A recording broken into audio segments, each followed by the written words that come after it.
world, held in space like an imaginary transparent globe, seen from a point opposite the South Pole. In the center is the great continent of Antarctica, and we see South America, part of Africa and Australia. On the further side of our transparent globe are the dark masses of North America, Europe, Asia, and the rest of Africa. In 1519, Magellan sailed from Spain, crossed the equator, and set out for the New World. Seeking a channel to the Pacific, he discovered in 1520 the strait which bears his name today. He crossed the Pacific, making real what Columbus had only imagined, the linking of Europe and Asia by sailing westward. Magellan died in the Philippines, but one of his 5 original ships completed the voyage back to Spain, the first circumnavigation of the globe.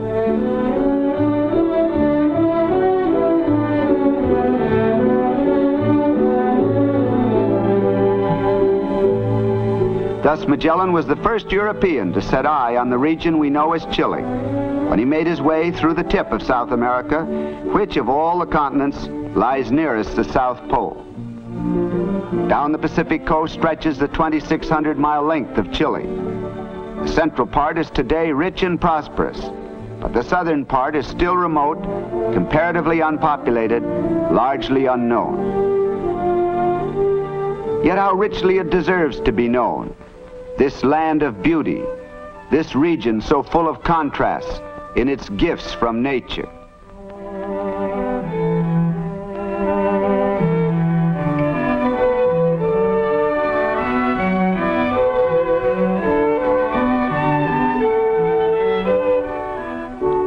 This is the land of the Araucanian Indians, whose ancestors in the days of the Spanish conquest 4 centuries ago were the only people the invaders never conquered.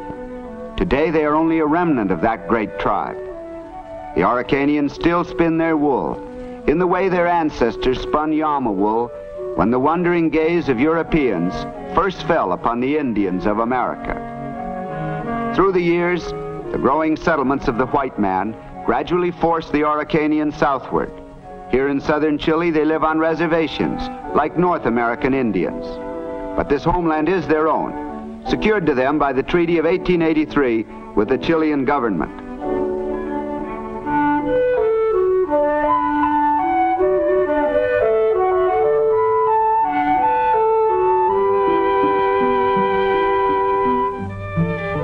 Traditional and beautiful is the woman's headdress, made of hundreds of tiny silver coins.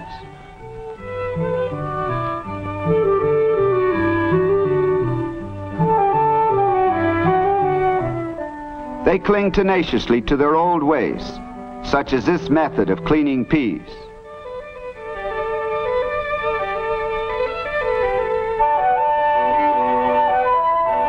Strange wooden poles are grave markers.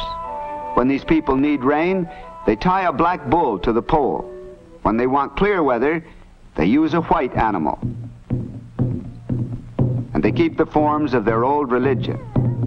As the medicine woman chants and beats her drum, her daughter performs the dance of thanksgiving for the favors of the tribal god.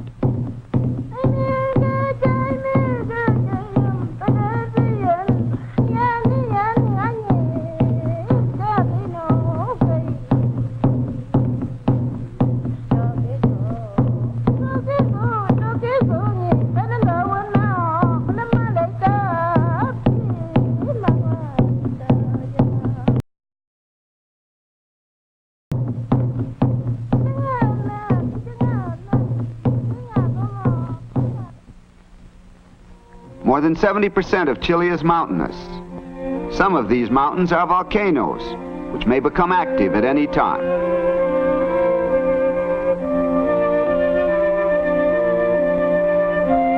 Hot ashes from the volcanoes sometimes cause damage to South Chile's forests, though much of the timberland is beyond reach of volcanic action.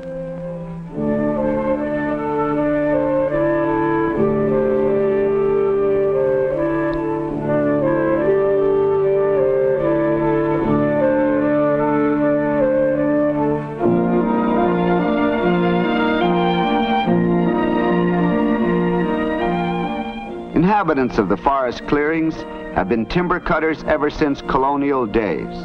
The forests, among the densest in the world, still cover about 1/2 of the land. For a small country, Chile has a splendid, though undeveloped, resource in her timber.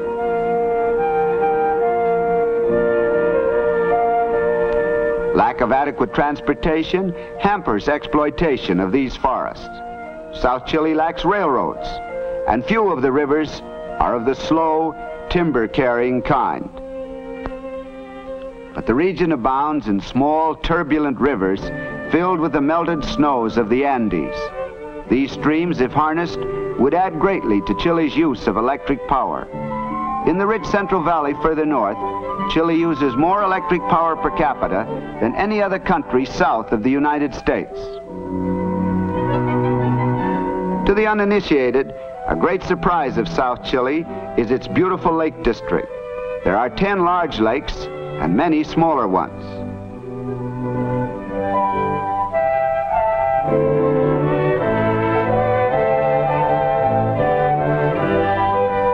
At Pucón, the lake is lovely, the mountains impressive, and the climate generally pleasant, as tourists will learn in increasing numbers. In nearby streams is the finest trout fishing in the world, while in the same season there is unsurpassed skiing in the high valleys. Mountain climbers are happy here too.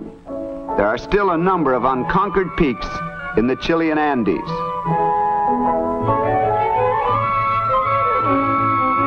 This region is much like the Bavarian Alps, not only in its scenery, but in many of its buildings, such as this little church.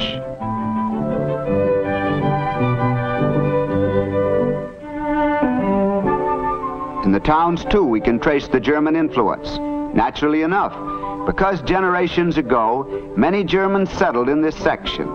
Like the Pennsylvania Dutch, they have tended to live more or less by themselves. There has been little intermarriage with the Chileans. They brought from Germany their commercial ability as well as architectural ideas. The Germans here are only one example of a striking fact about Chile, namely the influx of many different races. There are, for instance, many British and Basques, Irish and Yugoslavs.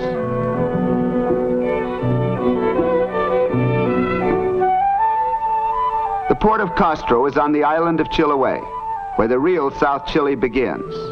Charles Darwin, who was here in 1834 on the famous voyage of the Beagle, made this statement: Chiloé is an island of little sunshine and much rain, where the people live mostly on potatoes, pigs, and fish. Sunny days are rare in a land that is drenched with 100 inches of rain each year. As for the Chiloé potato, it is still going strong after a history reaching 4 centuries into the past. Potatoes first came to Europe from this very island, though we now believe that the Incas brought them here from Peru and Bolivia. Shipment of potatoes from Castro to the rest of Chile is a thriving business. The men of this island have become the sturdiest of all South American sailors. They have furnished a large number of those who man not only Chile's merchant ships, but also her naval vessels.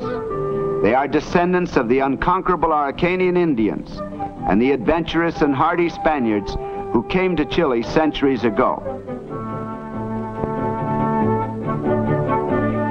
Typical of this blending of Spanish and Araucanian strains are these young women, school teachers from Castro.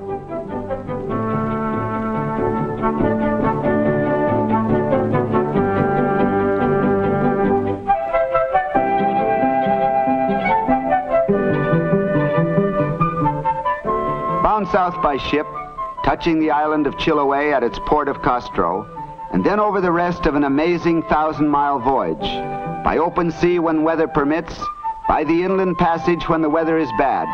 The destination is Punta Arenas, southernmost city in the world. On this voyage, the ship has made its way through a truly forbidding part of this world of ours. The channel, only a mile or so wide, is hemmed in by massive headlands laden with wild forests.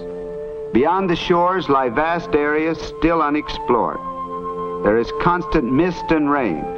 rain to the amount of 200 inches per year. As we approach the Strait of Magellan, the coast becomes a labyrinth of narrow channels and countless islands. The resemblance to the fjords of Norway is very striking. Great glaciers, formed in deep Andean troughs, come down to a coast continuously lashed by rain and high winds. In back of these glaciers lies an extraordinary ice field, 200 miles long, largely unexplored. If we could look at southernmost Chile in cross-section, we would see that high winds from the Pacific, cloud-laden skies, low temperatures, and torrential rains join in assaulting the coastal area with a nearly continuous bombardment of the worst weather in the world. And then the Andes intervene. To the east of the Great Range, the sun is triumphant. Rainfall is moderate, temperatures are endurable, and so human life is possible on the great plains that stretch eastward to the Atlantic.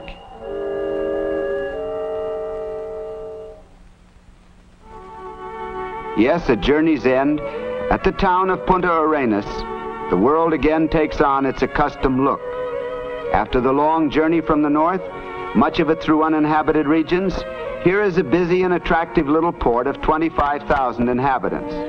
Most of the men among the passengers are coming down for the annual shearing in the nearby sheep country.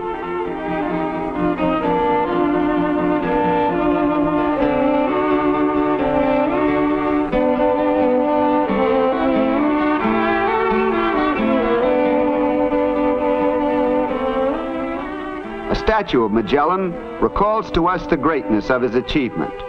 He discovered a way to the Far East by sailing westward, a way to hurdle that great obstacle, the newfound continent of America. It was he who made the roundness of our globe a useful fact in the life of mankind.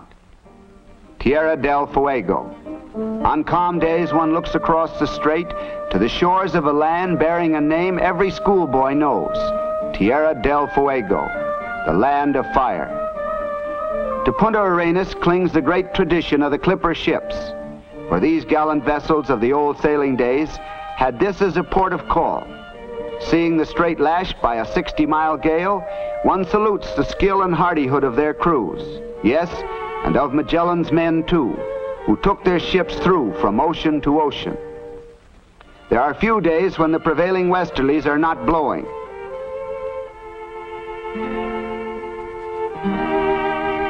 The grasslands withstand the stiff breezes well enough, but the trees have a hard time of it.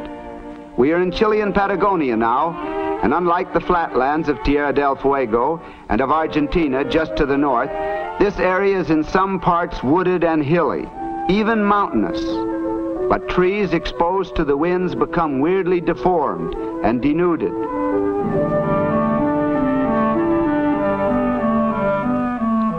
And erosion has worked fantastic designs among the mountains.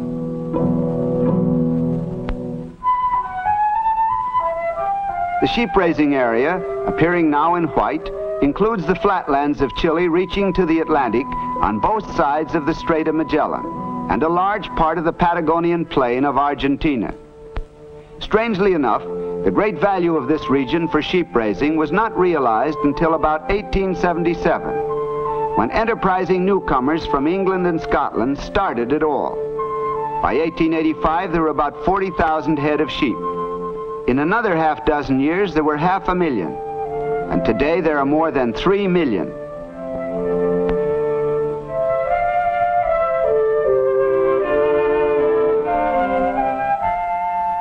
The pasturage is excellent because rainfall is ample but not excessive, and because after the rain, strong winds dry the grazing lands.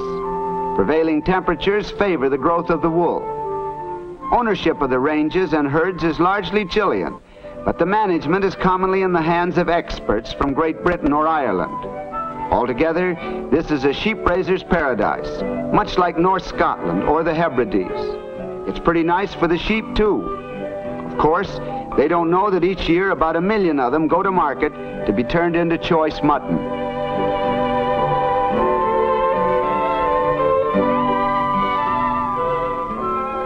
It is not unusual for one of the big estancias or ranches to be 50 miles long and 30 miles wide, to cover about 1 million acres, and to maintain sheep numbering hundreds of thousands. The ranges are so vast that some herders do not come in more than twice a year. This indeed is sheep raising on an heroic scale. The predominating breed of the sheep is a cross between the Merino and the Romney Marsh.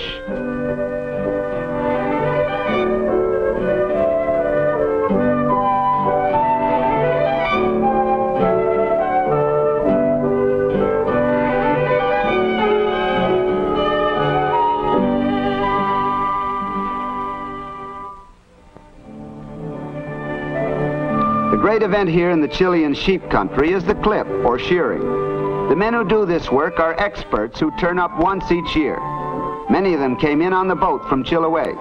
The shearing is a heavy job, which takes from 6 weeks to 2 months. It is piecework, with an average man shearing about 100 sheep per day, and the most expert doing nearly twice that number. The men are unionized and well paid. Part of the skill in this work is in taking off the fleece all in one piece. For shearing on this scale, electric machinery is needed.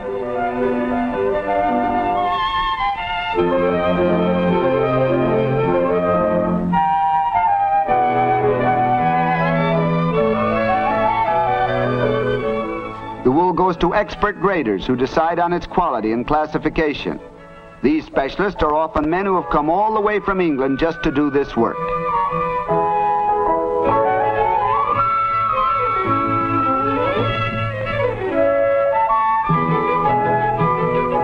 Then the wool is baled. Again, it seems extraordinary, after traveling through 1,000 miles of spectacular unpopulated wilderness, to find this thriving industry.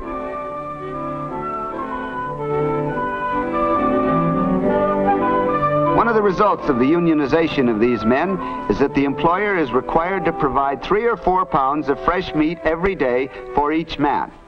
So the sheep shearer is not only paid well, he eats well. On the other hand, he is not employed by the year. And it must be said that if any of these men happens to detest mutton stew, he has made an unfortunate choice of a profession.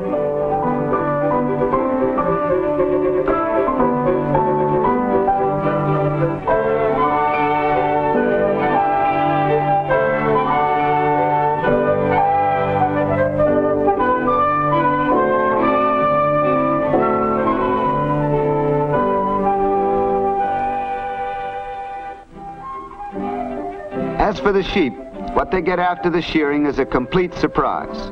A nice thorough dipping in a bath of creosote. Whether they really like it or not is open to question, but it's good for them. It prevents disease. And even a sheep likes to feel well.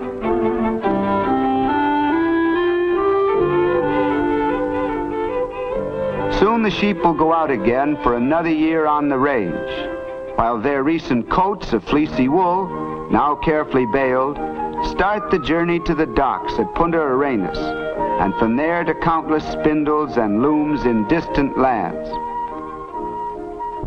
South Chile remains one of the world's few frontiers. In all of this region, from Chiloé to Cape Horn, live only 1% of Chile's population. And yet how richly rewarding to the observer who seeks the uncommon in what the world has to offer. And who knows? Someday all of this may become a great vacation center, the Switzerland of the Western Hemisphere. In the meantime, South Chile has not quite its counterpart anywhere on the globe. It is fascinating in its strangeness, in the aloofness of much of it to man, in its mysteries and in its unsolved problems. Fascinating, too, in its sheer, stark beauty.